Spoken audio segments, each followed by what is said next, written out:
Stephen Speak, a podcast about everything and nothing. Don't forget to subscribe. Hello, welcome to episode 13 of Stephen Speak, and today is kind of like a special episode. For me, at least, anyway. For me, it's a bit of a celebration, a bit of a, bit of nostalgia, and hopefully you can follow along at home. You may need a separate device because I'm not sure whether you can listen to a podcast and watch a YouTube video at the same time. I don't know. Maybe you can. Not too sure. I don't think you can, though. Anyway, 12 years ago to the day, I embarked on a charity motorcycle ride. And yes, I'm banging on about this again, but it was a massive thing in my life. So anyone that knows me probably knows about this. But in 2010, I was a member of the Royal British Legion crew branch, my hometown, and basically wanted to do something to raise some money, some awareness, and I still am a massive supporter of the Royal British Legion, always buy my poppy every year. And at this part of my life, I thought, you know what, I need to do something a bit bigger. And I think it was something in me that I needed to explore as well, maybe. So I decided to organise kind of like a Ewan McGregor, Charlie Borman-esque kind of adventure on my motorcycle. Nowhere near as grand as what they did. But I planned in about 2 months, just 2.5 months, a ride all around Britain, visiting the furthest points, the compass points of mainland Britain, which are the Lizard Point, Lowestoft, St David's in Wales. That doesn't really count. I just added that in because it was Wales. I wanted to be inclusive, Ardnamurchan Point in Scotland and Dunnet Head also in Scotland. And I also went to Land's End and John O'Groats just to throw them into the mix. So I visited like 6 points on Britain. 2 of them are kind of well known to be like a long journey, but they're actually not the furthest north and south. It's Dunnet Head and the Lizard. So yeah, but that's what I did. It took me 5 days, did over 500 miles a day on each day, and let's get into it. So what I'm going to do is you can follow along on YouTube. The video is on my personal YouTube. I'm going to upload it to Stephen Speak if I can. It's got a load of music onto it because I when I came back, I'd videoed everything on like a helmet cam, and when I uploaded it to YouTube at first, it was obviously it's 12 years ago, so they weren't too big on like monetization stuff really, but slowly over the course of probably like 3 or 4 years, they kind of like copyright checked me for the songs that I'd used, even though I wasn't using them for any personal venture. It was just to put some music along to the riding parts of the video.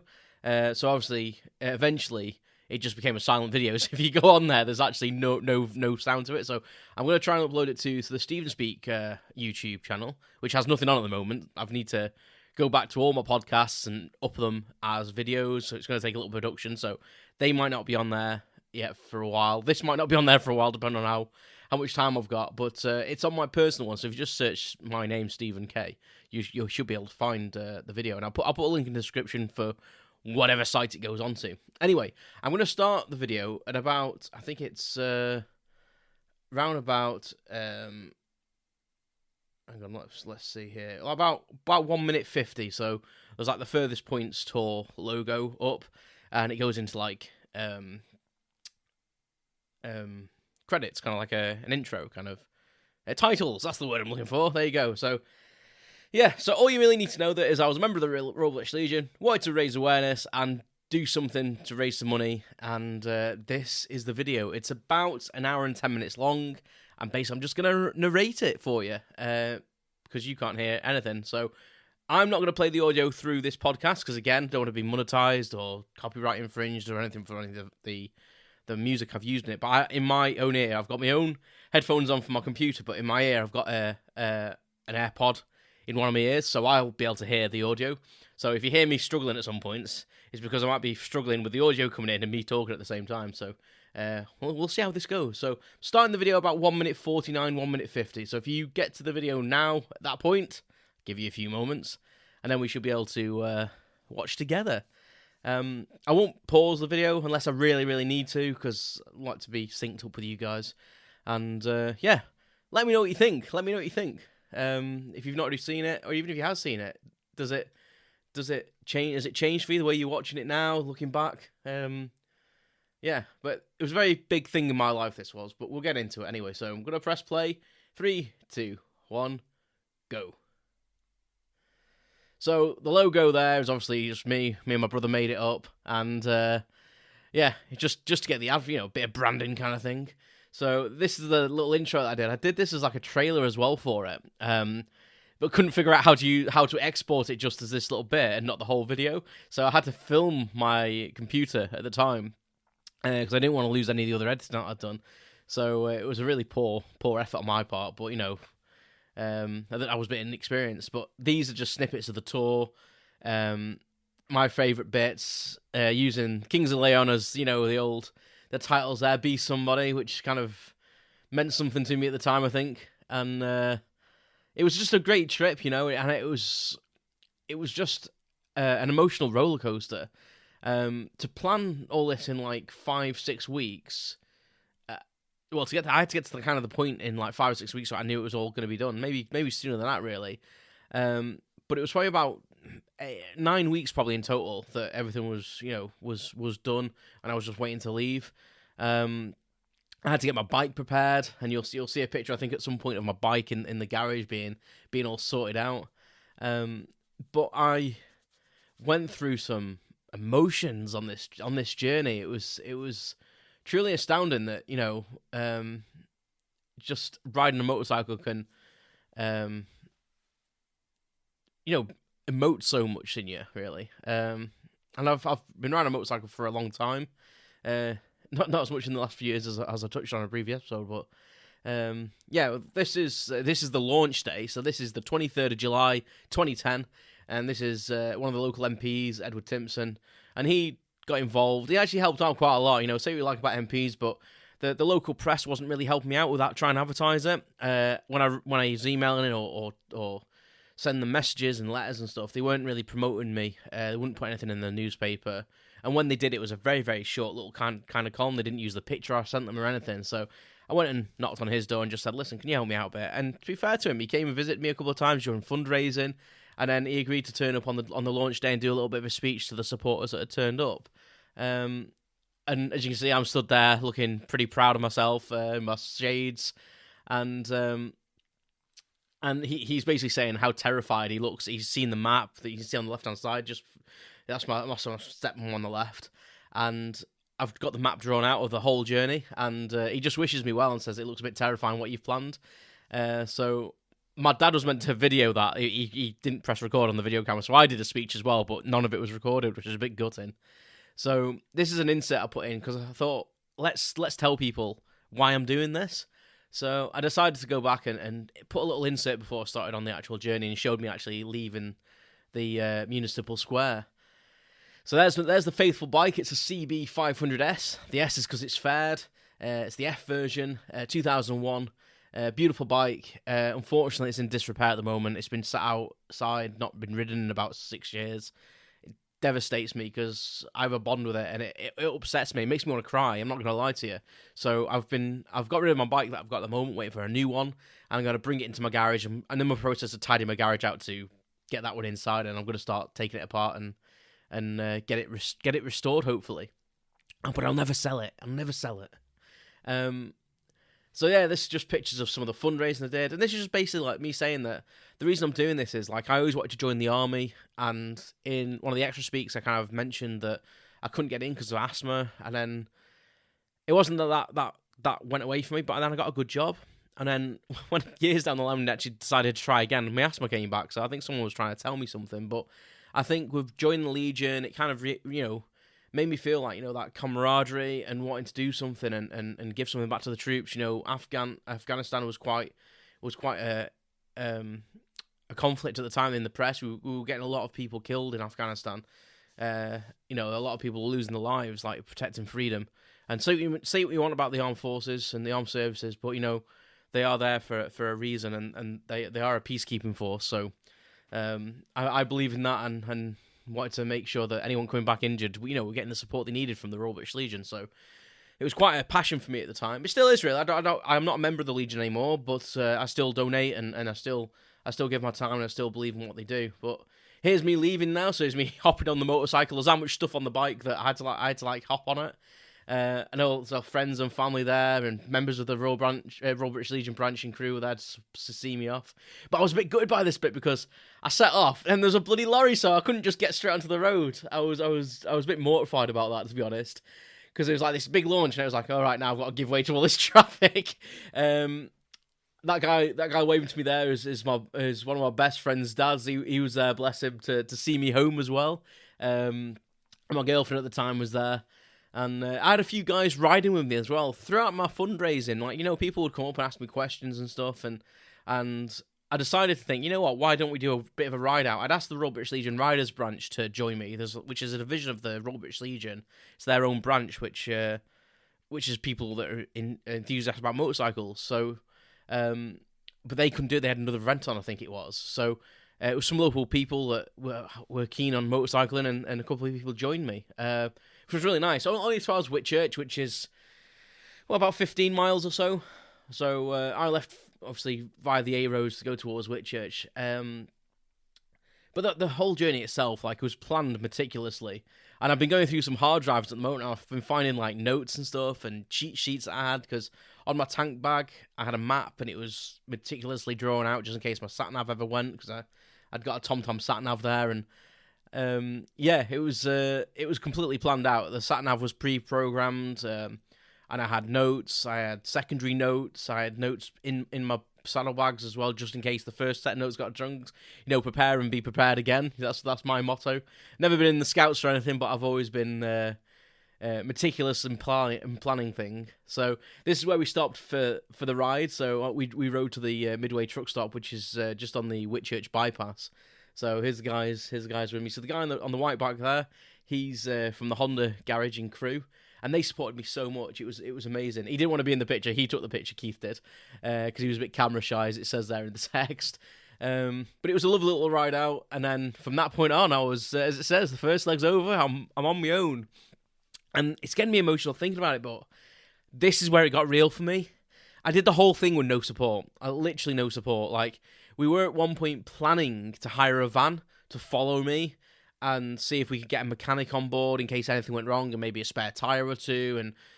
But obviously that all costs money. It all costs money, and I paid for the trip myself. The donations obviously went straight to the Royal British Legion, but I had to get my bike serviced. I replaced the tyres. I got it ready. I did as much as I could. To make sure that I didn't break down on the way. It's an old bike. This bike was 9 years old at the time. I'd not had it from new. So I just wanted to make sure we were where we could be for everything. So this is me basically saying that I needed to stop and have a wee in a bush, basically. So when I stopped at Leominster Station, that was a point where other riders could join me if they felt the need to. Unfortunately, no one did. But it was a nice little break for me after a couple of hours of riding. And then I had to stop in this lay-by and have a quick tinkle, and I think I ate a sandwich while I was there, because there was no toilets. I couldn't find a toilet anywhere, and I was on a really strict schedule. You can't believe it, really. I think people would say 500 miles isn't a long way, but when you're on a motorcycle and you've got a destination to get to, and people are relying on you, and you want to make sure there's enough rest in between everything. You can't really fanny around. You've just got to hit them points. So, it's 3:00 in the afternoon already, and I'm not anywhere near how I need to be. The first day, I had to go to Plymouth via Wales. So here's me at what was it called now? It's good. St. Justinian's Point, which is in Wales, but this was the furthest I could get. There was a dirt road down to the actual point, so I was a bit annoyed, but. In this little bit of a video here, I'm just saying that's the road there, but it's a dirt road, and I don't want to risk falling off my bike it was quite a hot day, so I didn't really want to walk down there and get too sweaty. As you can see on my helmet as well, I've written on my helmet in chalk pen Steve-O and Smiley on camera, and I'd had stickers made and t-shirts made, all out of my own pocket. I didn't take anything out of the donations. So all that stuff was just stuff I wanted to do to promote it, to get as much donations as possible. So here we are on the way again. I had to come basically back on myself a little bit. But this is Solva, a lovely little place actually, colourful houses. And then this is crossing over the Severn Bridge. I love a bridge. You'll notice in this video, I've filmed pretty much every bridge I went over and did a little blurb about it. So I got to Plymouth. Well, it wasn't actually Plymouth. It was oh my god, what was it called now? It was the Imperial Pub, and it was just Ivy Bridge. There you go. Just suddenly came back to me. So I was about 30 minutes late, which isn't bad considering the distance I'd had to go and going back on myself and going through A roads and B roads and getting stuck behind tractors and lorries. And I think I say in this little bit here that I ran over a rabbit or a bird or something, and I thought I was going to crash. And it was quite frustrating being stuck behind slower vehicles, especially when you know I'm terrible for trying to keep time, and I hate it when I'm late for things. So I knew I had these points to hit. I'd got my fueling times all worked out, but I got emotional in this part of the ride. On the M5, I stopped at I think it was Frankly Services, and there was these bikers, and they asked me like why I had stickers on my bike and on my helmet, and I told them what I was doing, and they were ex-squaddies. And one of them gave me a tenner there, and then he said, "Listen, just get some fuel for yourself. Don't donate it." He says, "This is amazing what you're doing." He says, like, and he hugged me and the high-fiving, and they were bikers as well. You know, they were there with their bikes, and it was amazing. I was actually meant to camp when I got to here. This is what I'm just saying. I'll go back to what I'm talking about in a second. But I was actually meant to camp when I got there, and they actually gave me a room at the pub, which is amazing. Anyway, these bikers at Frankly Services were just so lovely and so in awe of what I was doing. It kind of hit home when I got back on my motorbike, what I was doing, you know, all this planning, even though it was, it was in a short space of time. I lived it for like 10 weeks, and I cried. Like, I was riding my bike crying, and I don't really know why, but I do know why. It was, I think it was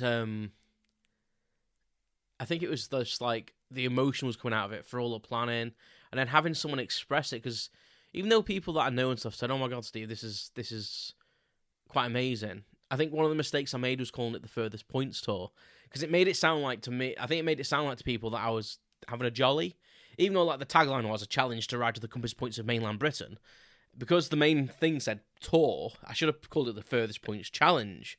And people were like, "Oh, right, why are we sponsoring you to ride your bike somewhere?" And I was like, "Oh, no, it's for charity." And some people had to challenge, you know, like not challenge, but like correct on it. And I had a few people saying, "Well, you're going on a motorbike, well, that's no hardship." And it was, actually. It was quite hard to ride a bike for 500 miles for 5 days. Like, even when like Ewan McGregor and Charlie Borman did their trip, I don't think they rode anywhere near that. Fair enough, the conditions were terrible, especially when they got to, like, you know, the Road of Bones and stuff on the long way round, and some of the dust roads they were on the long way down. But they weren't doing anywhere near that distance, and so I suppose it is still kind of comparable in that sort of sense, that the distance maybe was equal to or less, maybe slightly less than terrible road conditions. But, you know, in my own way, like I was, you know, I was doing something, you know, I was living the dream in some sense, and for a great cause. I was going to get this experience while raising hopefully a lot of cash for the charity. So this is me just saying about that little emotional bit. But when I got there, Ray and Jan, they were amazing. They were so welcoming. They actually wanted me to stay up for a curry. They apparently had like an original curry night and stuff, and I was like, "Listen, I've got to go to bed. I'm quite tired.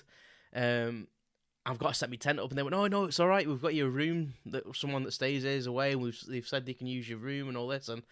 And they took me to a bike that one of them was making. He'd built a custom bike that they were going to raffle off for charity. And you can see the pictures here. So they kept birds of prey, strangely enough, and that's me with an eagle owl. And then they took me to the workshop, and that was the bike, and it was called the Imperial bike, and it had poppies and stuff on it, and it was just brilliant, honestly. But I had to decline a bit of their hospitality just to go to bed, and because I had an early start, and they woke me up with a breakfast, and just absolutely open arm welcome and lovely guy, and that was Ray. Just wished me well, and this is me on day 2, so you know, and people say to me, "Did it go quickly? Did it fly by?" And it did in some ways. It was in some ways that I was so focused on the task, maybe I couldn't enjoy some bits of it. But then sometimes I was very in the moment. I was very sat there thinking, going, "Oh my god! Like I've been riding for like 1,000 miles." And this day, obviously starting off in Ivy Bridge, like I had to go west. So day 2 was hitting the Lizard. It was kind of 3 places, but I saved the 3rd place to the next day, really. But this day was like I had to go to the Lizard and Land's End. That bit was just the bridge in Plymouth. I love bridges, and that one always feel like it looks like some sort of Geiger sculpture. Amazing. So this day, so I had to go west from Plymouth essentially all the way to Land's End and the Lizard first. So this is me, and the National Trust guy took this. He was lovely. I thought I'd recorded the conversation with him, but I didn't. My camera hadn't recorded, which is another issue I had. I had like a wrist remote control for the camera on my head, but you couldn't tell when it was recording. There was no the camera flashed, but obviously it was on my head, so I couldn't see it. So there was some bits, unfortunately, I thought I was recording, and it actually wasn't. But here's me arriving at Land's End, and I think this is the first time I looked at the map and went, Christ, I've got to literally drive pretty much the entire country now, from west to east. So, and people wouldn't take a picture of me neither. I just pretty much like really begged someone. Luckily, a biker turned up, and was it a biker or a cyclist here? I think it was a cyclist, and asked him if he'd take a picture of me because obviously I'm on my own and I wanted to document it. So here's me like selfieing with my video camera. But from this point on, I was like, I'm literally the furthest point southwest, and I've got to get to Lowestoft, which is in the middle of the country on the east coast, the furthest point east. And it wasn't until I realised that I was a bit like it. I think I was a bit overwhelmed because I was like, wow, that's a long way to go, and it wasn't like I've never gone that far before. I think the most I've ever ridden in a day is like 700 miles, which I wouldn't really recommend. It's you've got to look after yourself, haven't you? Like, because it's riding a bike's quite expends a lot of energy. It's quite a feat to to ride that far. To be fair, and you've got to look after your mental well-being. So I wouldn't really suggest going that far. I don't know if you do. Make sure you rest a lot, which is what I do. So this bit here, this is me. You saw it on the screen that it says I've gone the wrong way. So this is, even though I had everything planned out meticulously, my map on my tank pad, I forgot to turn it over, and my sat nav weirdly lost signal. And I was looking at the road signs, and I was like, do I go that way or do I stay on this road? And I was like, no, do I go straight on or do I turn left? And then I kind of went against what I thought and went left because I thought, no, I'm sure I'll come off somewhere. And I just like, I'm going to miss a turning, so I just went. And this is me phoning my girlfriend at the time, who I was with at the time, Rachel, and just telling her that I was so pissed off. It really disheartened me. Like, the emotion, it's weird, like the emotions you feel on a trip like this. Because I knew I was on such a tight schedule, I didn't want to go wrong. Because like my as I say, everything was planned. Petrol, rest breaks, time at the places I was visiting. There was a little bit of leeway in some things, but not much. It was like, basically the leeway I give myself was like a few minutes here if I need a poo. Basically, that's literally what it is. It's grim, but that's pretty much what it was.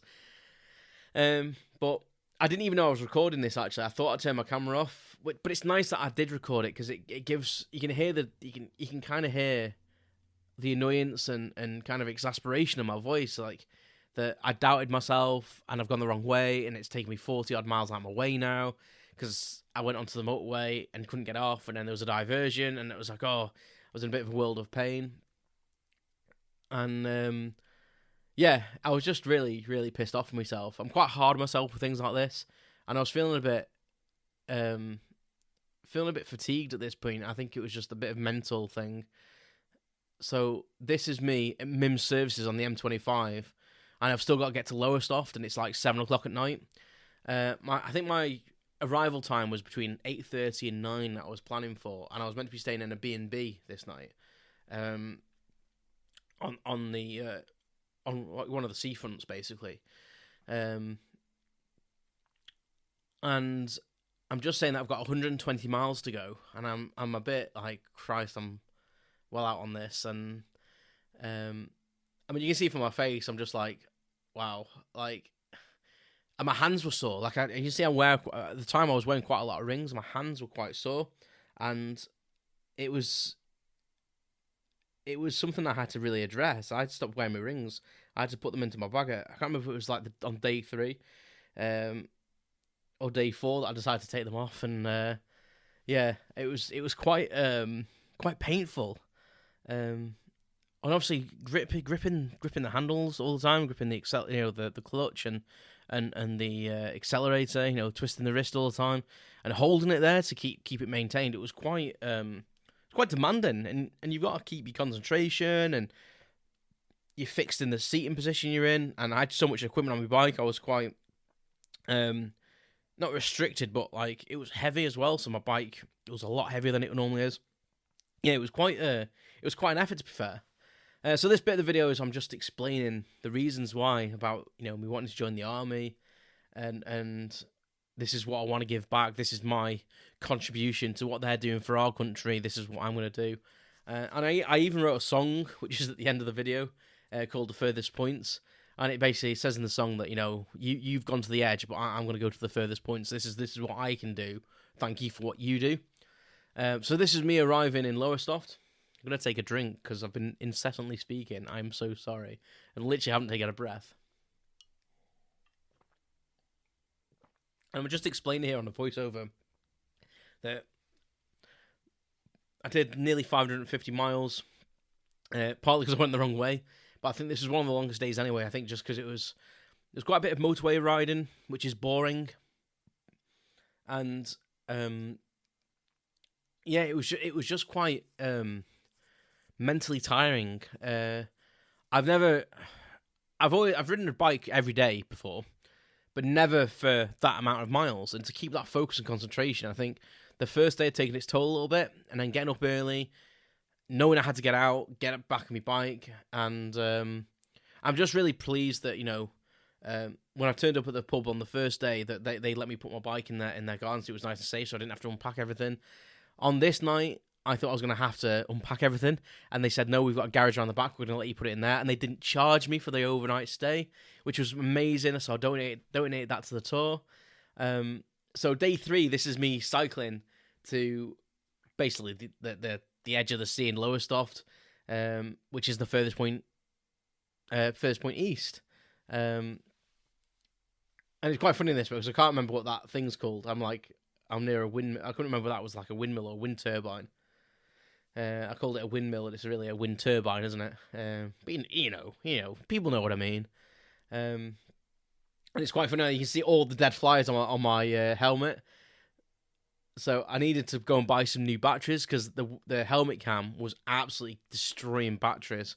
I thought I'd brought enough with me. I think it took like 3 or 4 batteries, and I had like 20 odd batteries in my bag, and I thought, they're meant to last 4 or 5 hours each. That should be fine. But I never thought about being on standby. And I think I used on the first day like half the batteries, maybe more. So I was like, right, find a supermarket, go and put some petrol in, and clean all these bloody flies off my visor. But this day, I didn't hit any of the furthest points because I just had to get to Scotland. So I had to get to Dundee. So Lowestoft to Dundee. And again, we only live in a small country, but you don't realise how far things are away when you drive. And I didn't go the normal way. One of the guys at work, Big H, he helped out, and he basically told I didn't want to go like all motorways basically, so he advised a couple of A roads to go. I wanted to go across some bridges, so here's the Humber Bridge. I was so excited about the Humber Bridge. I've never been across it. A big smile on my face right now just thinking about it. So I'd already diverted off like the main roads to go over some of these bridges. So I wanted to go across the Humber Bridge, the Forth Bridge, and the guy at work, H, he just said, why don't you go on the A15? It's like the longest, straightest road in Britain. And it is if you look on a map, if you find the A15 on a map, there's one little like left, looks like a big roundabout or something, like half of a roundabout. And yeah, it's just like straight as a die. It's amazing. Yeah, yeah, this bridge was ridiculous. You can see me fighting against the wind on this bridge here. It was really high up, and as soon as I entered the bridge, the side wind, I'm kind of like leaning into it slightly to compensate so I don't swerve. But I'm truly trying to keep my head straight. It was battering me everywhere, and literally as soon as I came off, no wind. It was very bizarre. But yeah, this day it was just so long, because a lot of it was motorway, because you can't really get up there without going the A1 or M1. So as much as I try to avoid that, to make it a little bit interesting for me, I you can't really. There's a thumbs up from me because I got over the bridge. Yeah, so I'm just pedaling to the metal really. So here's me stopping at Washington Services on the A1, which is not far from Newcastle. As you can see, I'm growing my hair at this point, so it's everywhere. And I think vlogging and stuff wasn't probably as common as it is now. So I'm filming myself, and then people in that car were properly looking at me as if to say, "What the hell are you doing?" So I'm basically saying here that I went in and then I said that you don't want to know what I actually went in for. I went in for a poo, basically, a big, massive poo. But I'm explaining like that wind on that bridge, and I also had there was loads of roadworks on the A1, and at one point one of my knee sliders was like sticking into my leg, and it gave me like really weird like pains right down my leg, like cramp and it was really painful, to be honest. So I was trying to stretch my leg out. It's probably from being in that same position, like probably probably at risk of deep vein thrombosis or something, to be honest.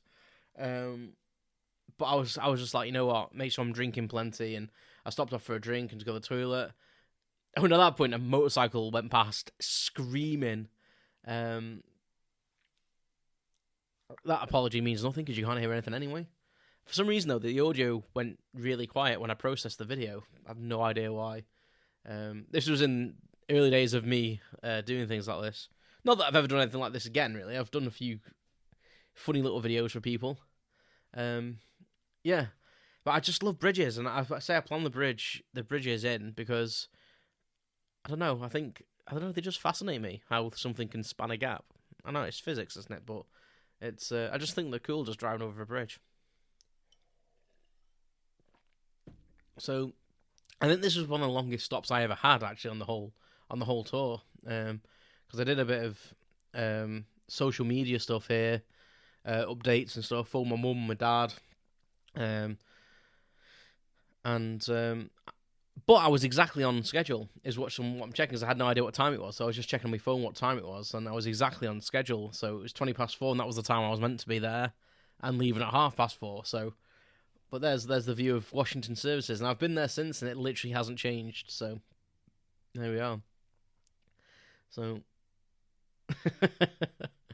it kills me now, because like it's strange. Like I can remember these things pretty vividly. So I'm back on the road again, like, and this is all this was, There's the Angel of the North, disappointingly small. I always imagined it to be a lot bigger than it was, but yeah, very very strange. Oh, and this bit goes into like a slow mo here. I wasn't sure how it would pick it up, but you see the dot right in the middle of the screen. It was a really low flying Eurofighter.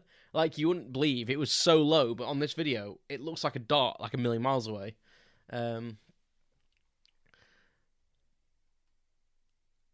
These are some of my favourite videos on this whole thing.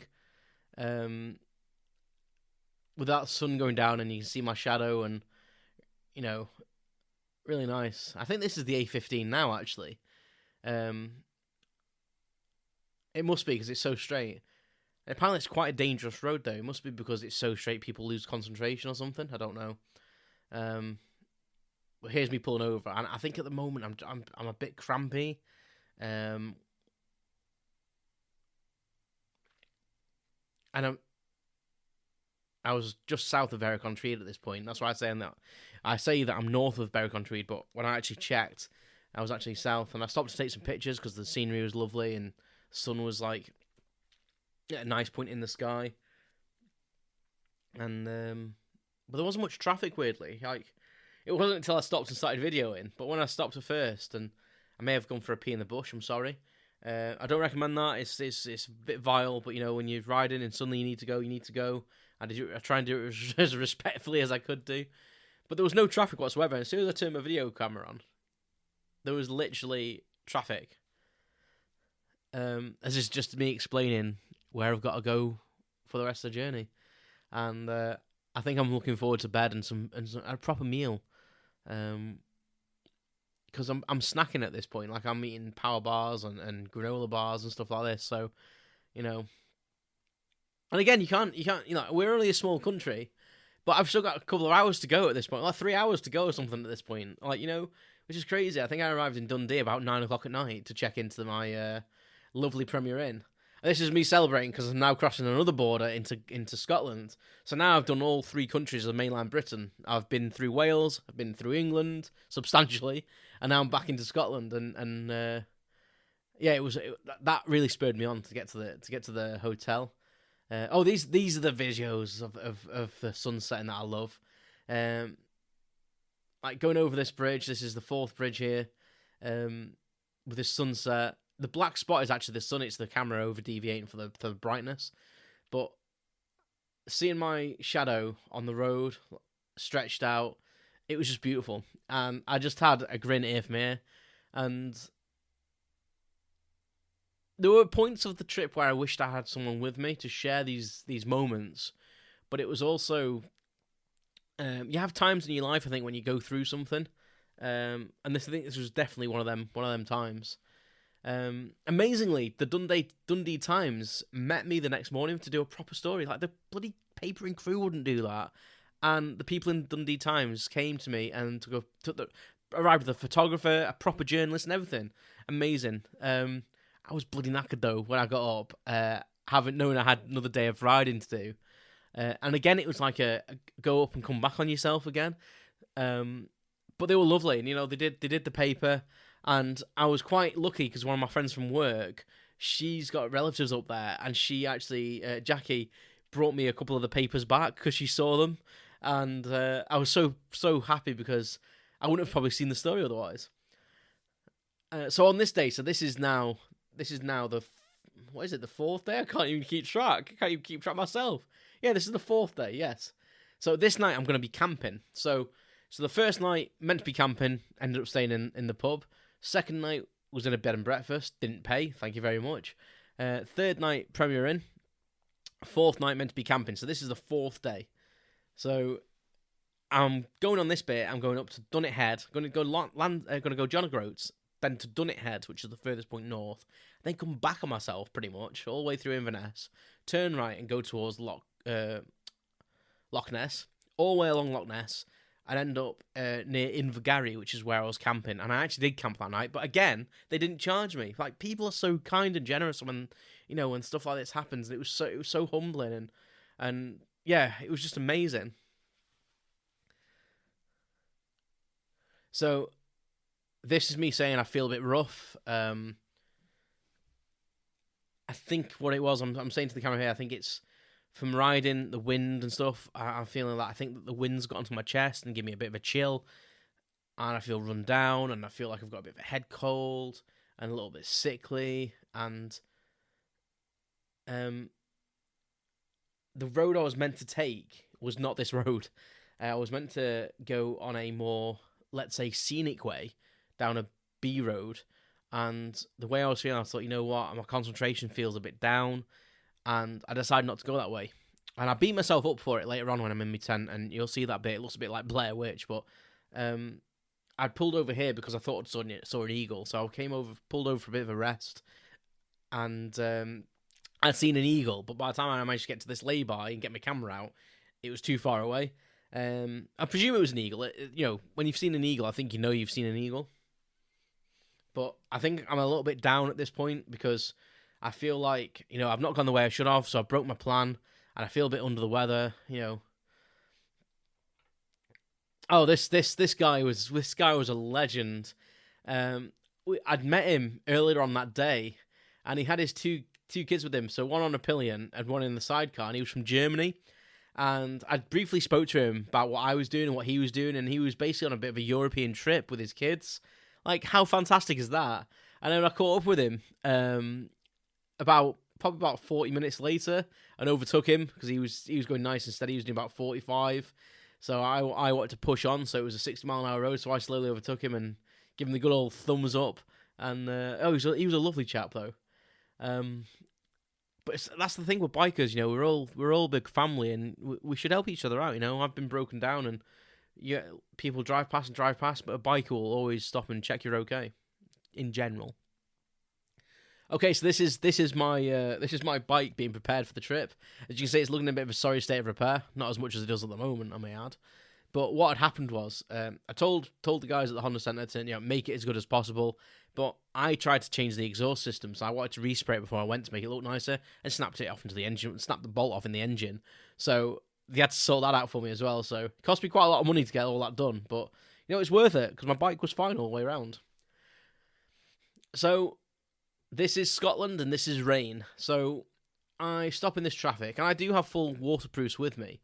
So I'm wearing leathers at the moment, and it starts to spit with rain, but I know that I'm going to stop in Inverness to get petrol. And according to the sat-nav, it's like 2.5 miles away, 3 miles or something like that. And I'm thinking, well, and if you can hear the audio, you can start hearing rain hitting the camera and hitting my helmet. And I'm like, should I get off my bike and put my waterproofs on? Because I was thinking about, should I just push my bike into the lay-by bit? And as I was thinking that, the heavens opened, and it doesn't really come across on that camera. Maybe here it does, but it doesn't really come across on the camera how heavy that rain was. And I was soaking. And I thought, if I get up and put my waterproofs on now, it makes no difference. I'm just going to push on and get there. And, of course, there was loads of traffic because of the roadworks. So it took a little longer to get there. But when I got to the garage for a little bit of a rest and some petrol, I put my waterproof suit on. But unfortunately, my leathers were already wet. And anyone that's ever worn leathers or has anything leather that's ever got wet, it takes a while to dry out. So I was not that happy. So here's Ninja Stevo. Oh, sorry, it's Aberdeen, not Inverness. I was obviously talking rubbish in the previous video. Here's me just explaining really what I've just said. Like, I'm looking at the clouds thinking, should I stop? I'm thinking, you know what, it's not that far away, I'll just push on. 5 miles it says there. And yeah, it just absolutely poured down. And I'd been quite lucky up to this point. I'd had a little bit of drizzly rain here and there, but nothing like little spots and that, but never turned anything into anything because it was so sunny. And I was pretty annoyed here because I think I was feeling the tiredness, feeling run down, pissed off that I'd not stuck to the route, and now I was piss wet through. Oh, this is one of my favourite bits of the video. I was running behind schedule. Oh, just hit my microphone, sorry. I was running behind schedule, so I literally... John Ghost didn't really bother me, to be honest, but I just thought, I'm up here, I'm going to knock it off the list. And because it was raining, I just thought, you know what? I'm going to run down there, see if someone will take a picture of me, and just run back. So when I reviewed the video footage, I sped it up, and it made me laugh, because it reminded me of the programme Challenge Annika from my youth. It's one of my favourite programmes. And again, I had to try and convince someone to take a frigging picture of me. Oh, I was like, I'll pay you, mate. Can you just take a picture? And he was so grumpy.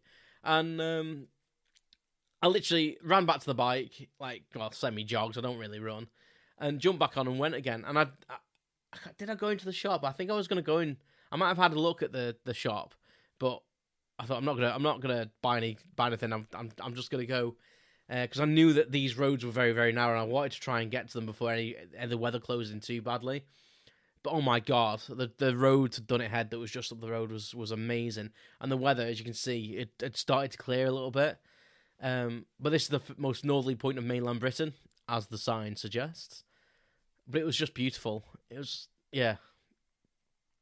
And I must admit, it made me feel a bit more comfortable being on a motorbike on these roads in somewhat, because if you're going up there in a car, you pretty much head on with the car, and there's not many passing points, so at least on a motorcycle, you can squeeze past. It's not very safe, but at least you can squeeze past.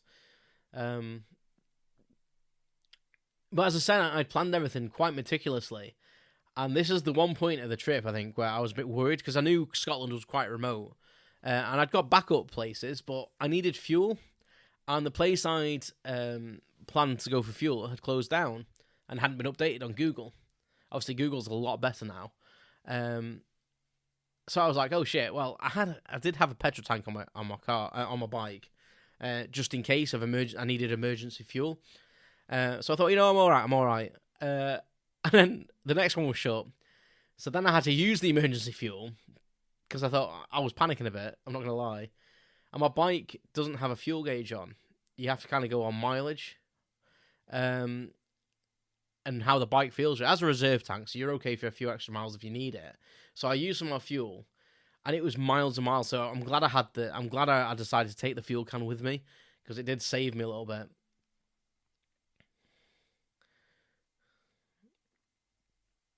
So this is me going back to Inverness, and some of the roads around here were amazing. Some of them were quite windy though, and there was one road in particular that was a bit like a hairpin, and when I do get finally to the petrol station, I think it's the petrol station that I found that was open. I can't remember. It might have been the one that was closed that I stopped and had a talk. But basically, I had a bit of a hairy moment. And then, this is it here. This is it here. So this was quite a high road. And again, the camera doesn't really do it justice. It was quite a steep descent, and it was quite high up. Now, I'm doing about 40 miles an hour down that bit, and this bit I'm doing about 20. Really taking it easy, really, because my bike's quite heavy and the roads are really slick.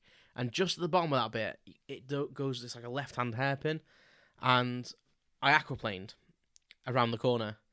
So this is me. I think this garage must have been open. Must have been where I got the fuel, and I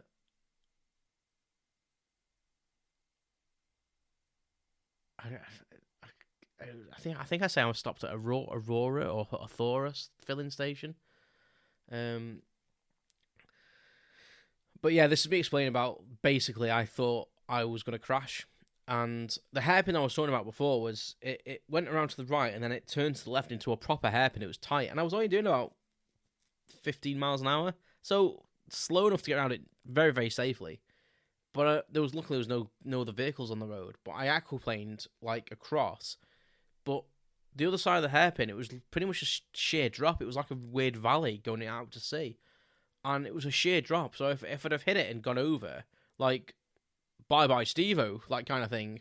And I think it wasn't until, I think it's one of the things when you have these things, and you get back and you realise you're okay, it can take a few moments, your adrenaline kicks in, and when it wears off, you think, oh my god, I feel a bit ill. And that was me kind of, reflecting on that moment.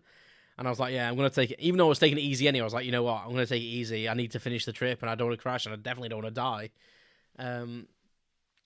So yeah, you got to get back on the bike and plough on. And I was just hoping that it wasn't raining when I got to Invergarry, because I didn't want to put my tent up in the rain, didn't want to take it down wet, didn't want to go to bed wet. I was already wet underneath my water suit anyway from earlier on in the day. I was feeling it a little bit here, I'm not going to lie. I was warm, I wasn't cold or anything like that. I've got good equipment.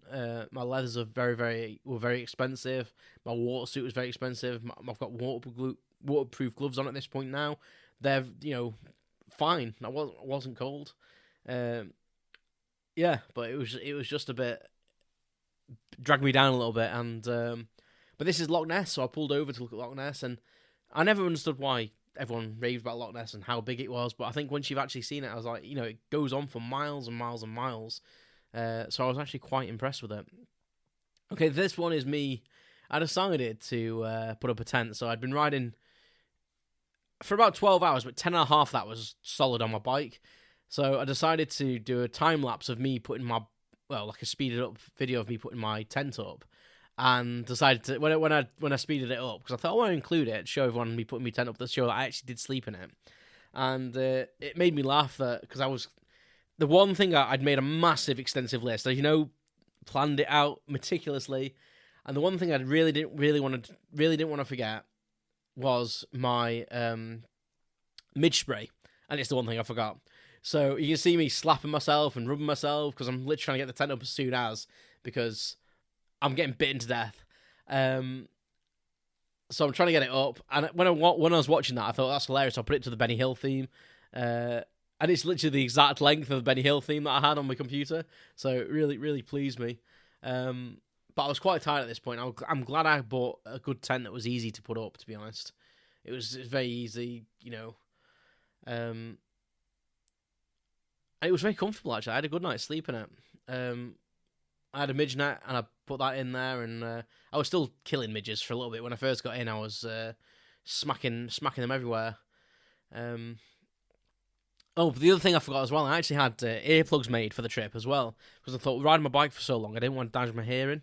So I went and had, earlier in the video, you see me sitting, having them moulded, and I bloody forgot them, didn't I? So paid like 120 quid to have these earpieces made, and forgot them, so I ended up buying like cheap foam ones anyway.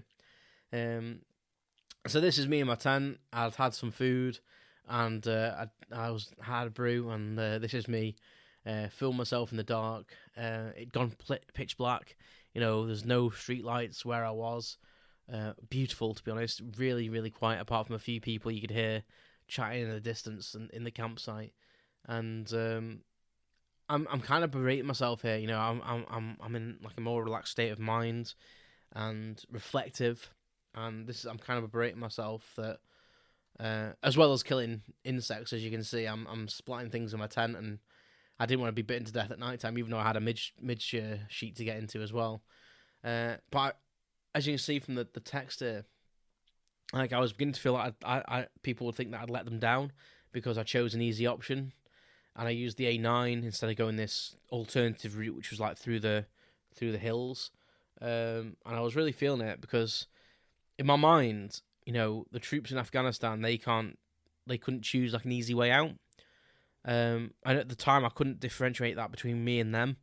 Even though I could, it felt really hard that I chose that easy option because they didn't have that option, and I felt like I should have pushed myself. But in all honesty, I think it was the right decision because having that like near miss on that hairpin, I think if I'd have gone the other way, I don't think my reactions would have been as good. I don't think I would have been as switched on, maybe, and I think maybe I would have fell off. I think me choosing that way, did help and potentially save an accident. But at the time, I was pretty much in a funk about it. And when I came home and told people, and they were like, really understanding, and were like, "Don't be silly." I mean, I've obviously got it in my head here. I'm trying to be logical about it. Saying that I can make that choice for safety, but they can't. But people think I'm being silly for thinking this, but it's how I felt at the time. I felt like I'd let people down. Like I'd planned this route out. People had been paying me donations to do this route, and that I'd missed a bit of it out. It was no less distance. I think the other way was slightly longer. I can't quite remember. I know it was about the same because I was tracking the mileage, so I did do the full mileage that I said I was going to do. Plus, I'd gone the wrong way as well, so it was actually a little bit further. But I got to the campsite a little bit late this night, as it says there, 20 minutes late. Since me using the camera hand to kill all the midges. I don't know why I didn't just use the other hand. But yeah, it's. I think at times I forget I'm filming. I was in a bit of another place. I think my brain was tired but not tired at the same time. My body was tired but not tired. I was like on a high and a low at the same time. It was particularly strange. So that was the end of the fourth day, but like the last day is the next day. The fifth day is tomorrow, and I think that's got me down a bit as well in this part of the trip where I'm like, well, no, I'm going home tomorrow, and I was kind of like happy but sad because I was like, I'm gonna do it, but I also don't want it to end. This has been brilliant, and I think there was a bit of sadness from that too. But someone in a tent nearby the next day, this lovely lady, she made me the best bacon sandwiches. She was lovely. I met some Dutch people when I got there, actually, before I'd set my tent up. And they were on their bike and they were hugging me and thought it was amazing what I was doing. And that really spurred me on, to be honest. That and the lady was... She says, I'll donate the breakfast for your cause. And I was like, brilliant, that's that. I really appreciate it. It'll save me trying to find somewhere to go and get some food. And as you can see, though, it's a bit wet again on this day. But I think the worst bit about this last day was getting up and putting wet leathers on. Because even though it didn't rain overnight, I had to keep them in my tent because I didn't want to risk having them outside in case it did rain again. And obviously, like morning dew and stuff like that. So I had them in my tent with me. So they couldn't really dry out. I had them, as soon as I got up in the morning, they were straight on the bike trying to dry out. I had them by the engine while I was putting the tent up to try and, my jacket was over the engine trying to dry it from the heat of the engine and stuff. But there's only so much that can do. I know myself from experience that leathers take days to dry. And it's kind of bad to kind of force that drying time, to be honest, in case it shrinks them or anything. So, but I'd from the start of that day, I'd put me waterproofs on just in case it rained, and it did. And I pull over here, I think, on this lake, and this is on the way to the last point I've got to go to, and it's Ardnamurchan. And I pull over here, and it just says that's the A861, and I was in the middle of nowhere here. I'd not seen a car for ages, and this lake, and this video does not do this justice whatsoever. It was just stunning. It was so silent apart from my bike. In fact, I actually turned my bike off at one point and just sat for a couple of minutes, and it was just so peaceful, and it was bliss, really, because if you think about it, for the past 4 days, all I've heard is the sound of a motorbike and wind. So to sit by this lake or this loch, in complete silence, it was just beautiful. And you can't see it, but where the loch goes up into the distance, there was another hill you can just see there, and the sun was lighting up that hill, and it was cascading. The reflection was reflecting down the loch. Oh, honestly, it was amazing, and that's what I'm saying in this video. I'm just saying you can't believe how beautiful it is. But I'd not seen much sun since being in Scotland, so with the clouds breaking, I was getting a bit happy, because when I was putting my tent up, it was daylight, but it was like fluffy white clouds, but the sun was obscured. But it's starting to break through in this point. I'm getting hopeful we might see some sun. Yeah. This bit really threw my timings out. Google Maps obviously takes roads like this. This is classed as a 60-mile-an-hour road, but Google Maps obviously doesn't take into consideration like blind turns, the thin roads, like passing points.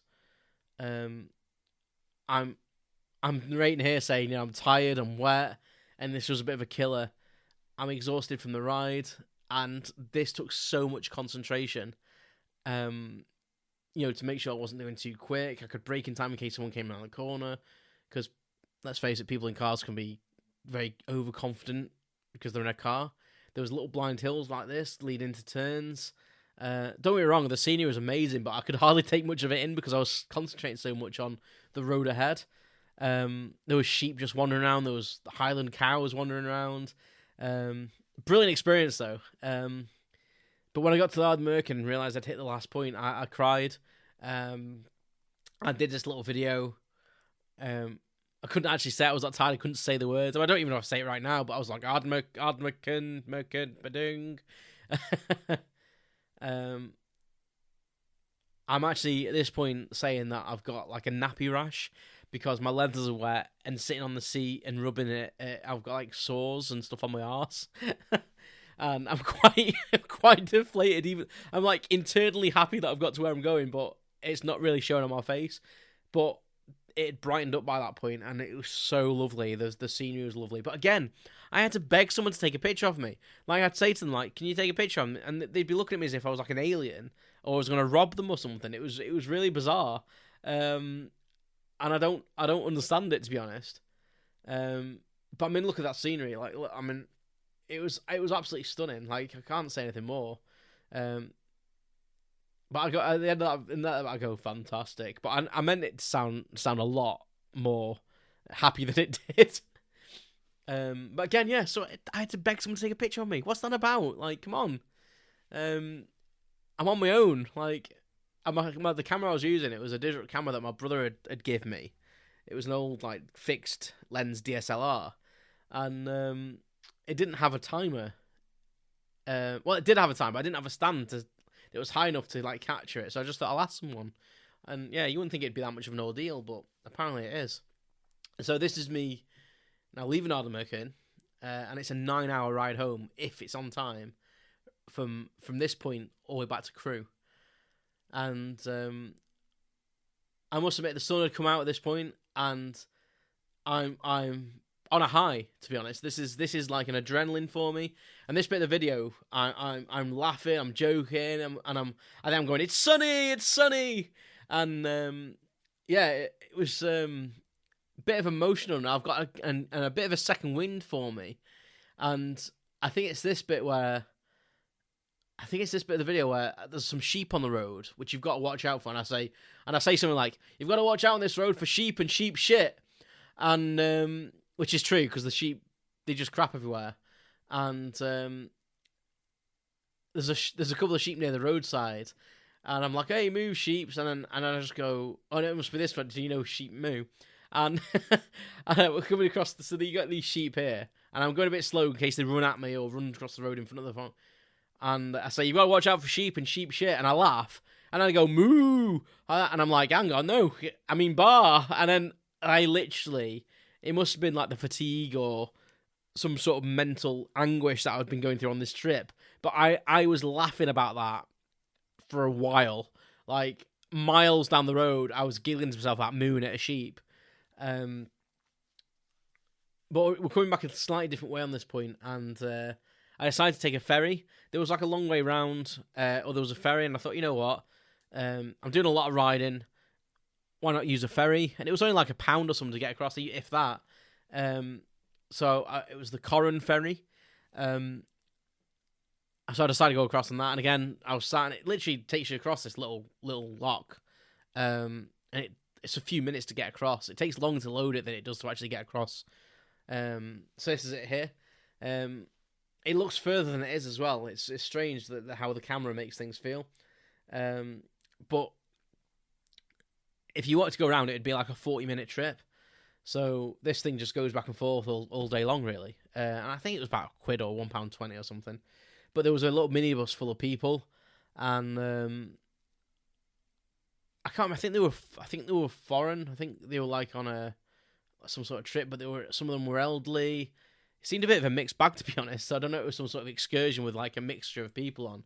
But this chap asked me to like pull up between them two, and you'll see me waving at them because like one of them had wound the window down and was asking me what I was doing, and I said, "Oh, you don't mind me filming?" And they were like, "Oh no, it's fine." And I was waving them goodbye because one of them paid for. I think one of them paid for the ferry crossing for me, which is lovely. It's amazing the generous nature of people sometimes. And even that was getting me emotional. Like I'd ride off and be quite moved by it. Another bridge, and weirdly enough, I stayed near there recently with my wife. We went all the way through Glencoe and stayed there, and that if you've never been to Glencoe, I would highly recommend it. It's an absolutely beautiful place to see. Makes you feel quite insignificant and small. So yeah, this was like the blast home, you know. I was just looking forward to a nice hot bath. I was looking forward to taking my leathers off. But I was also a little bit upset that it was going to be coming to an end. I was so happy my bike had survived as well, to be honest. I was so happy that my bike hadn't had anything go wrong with it. So, as I say, I put bittersweet ending because it was, I'd made it. I mean, at this point, I was like, oh my God, I told them I was going to meet them where I set off. And my dad and my stepmom, and I didn't know who else. They were going to be meeting me at the pub opposite, the Crown pub. So this is like really black and white because there's no night mode on the camera I was using. So the footage I took was pretty much darkened out. So I had to use like a high contrast like filter on it to get it to look like this. So it looks like a night vision camera from an SAS guy or something. But my dad was meant to be filming me come over the bridge. And again, he was too busy drinking his beer probably to come out the pub. So that's why I didn't have that footage. I was like, Dad, you're meant to be bloody filming me. I said, you have one job. He's not even got the camera on now. Look, he's trying to turn it on still. And then he ends up passing it to my stepmom, and that's Dave. That's my friend's dad, and he, as I say, he met us coming back as well as seeing us out. And yeah, I was, and I arrived back pretty much on time as well, considering that them really single track roads near Ardmurkin really threw me out of my timings. I took less breaks on the way back, just to plough on. And here's my friends Bob and Jackie. Bob no longer with us now, unfortunately. He was massive support through this. He was pretty much at every fundraising event that I did for it. Just an ace guy. And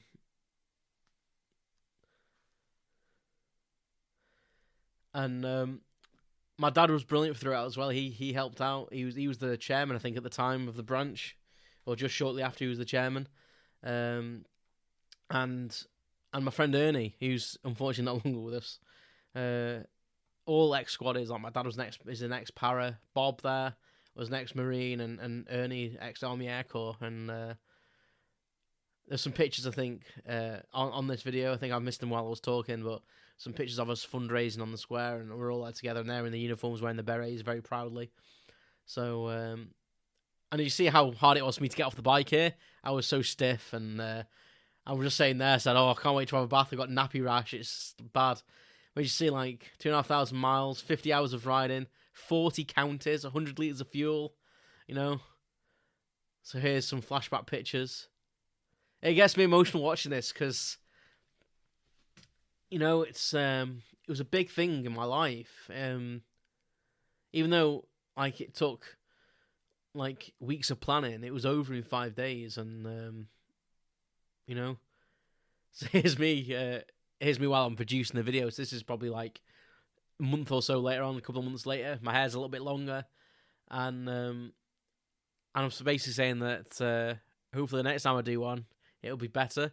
And I was just saying, hopefully I've learned how to produce a film, and next time it'll be better. But I've not done another one since. I did last year in 2021. I did a lockdown version on a push bike. So I rode 2,500 miles on a push bike in 122 days. So I'm doing about 20 miles a day. It should have taken 125 days, but I did some extra miles because I ended up booking a holiday, so I had to do it quicker.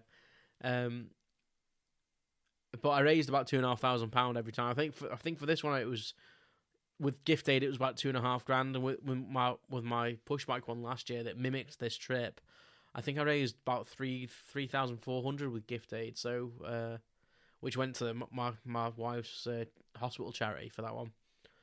And this is just the end title. So this, I put my song over the top of this. Again, if I can upload this to YouTube, you'll hear my wailing. But if you listen to the words, I think it's one of my favourite songs that I wrote. The words for me are quite poignant, and I like it. I think it's a not a bad song, really. And then this is just the thanks. So the first one was like to my girlfriend at the time for putting up with me, because literally all my hours were devoted to this. For my mum, because she got some fundraising done in Ireland. For my brother, helping fundraise and doing all the design work for me. Bob and Jackie, as I say, you know, for keeping me going and, you know, fundraising with me. Lynn and Ernie, again, fundraising and helping me in Nantwich to fundraise, and Big H to help me out with the route, the Honda Garage and crew for donating stuff. They donated like loads of prizes for raffling off. It was amazing. I think it was 3 helmets, a t-shirt. What else was there? Was a couple of other things, I think, like key rings and stuff. So, which is amazing, you know. And then obviously thanking my motorbike, because, you know, I built a bond with that machine. Like, I was hugging it every day when I got on and off it. Like, bikers are strange like that. Like, I know people say, like, they refer to the cars as male or female and bikes as male or female. But there's I think on a bike, I think it's a proper, like, man-machine bond. And, yeah, it was an experience. And thank you for listening and hopefully following along the footage. It's one of them experiences that I would love to try and do something else like this. I wrote to Charlie Bowman and Ewan McGregor for the production team. They actually sent some stuff as well, so I was very lucky, like, to get the stuff I did for it. They Ewan McGregor's publicist sent the Race to Dakar DVD signed by Charlie, a photograph book from A Long Way Down, I think it was, signed by Charlie and Ewan, and a couple of books as well. I think it was the Race to Dakar book, and I got that signed as I went to a talk with Charlie and Simon. I want to say Simon Pavey, who was with them on the Race to Dakar and did the training for long way around and long way down, and got that signed. Meeting Charlie was amazing. I told him I was going to be doing this trip, and I don't know. That's why they sent me some stuff. Maybe later, hopefully he remembered, and when his publicist went to him, maybe said, "Oh, I met that guy." That's what I like to think, anyway. So this is just a list of stuff that I used, just in case anyone was interested. I tried to make it look as professional as possible. I enjoyed producing this video, actually. It was quite an experience doing a bit of editing and production, and it did teach me a lot, actually, about how to film stuff, and, putting a bit of time at the beginning and the end to allow you to edit it better rather than turn it on and straight away talking. And yeah, it was good. And I think, I think I should do another one. Do you think I should do another one? Maybe I should. Maybe I should plan another trip and raise some money. And then the last bit of the video is just the list of the fallen from Afghanistan, from the start of the conflict to the date I put this video together, and that's put to the soldiers singers, which is the soldiers. There's 3 guys that sing songs, and does that even make any sense? So this is literally just a list of the guys that have passed away during that conflict. Yeah, it's sobering if you're sitting and read it, and especially their ages. It's such a wide and varied age range there. It's yeah. Whether you believe in like conflicts and armed services and stuff like that, like you can't take away these guys' dedication and bravery, and that's the reason I did the whole thing. Yeah. Right, I think you guys can carry on watching that, and I'll end that there. But thank you so much. I feel like sometimes I go on about this trip that I did, and I feel like I do label it, and I try and mention it when I can. But it was a big thing for me. It was a big thing, as I've said. And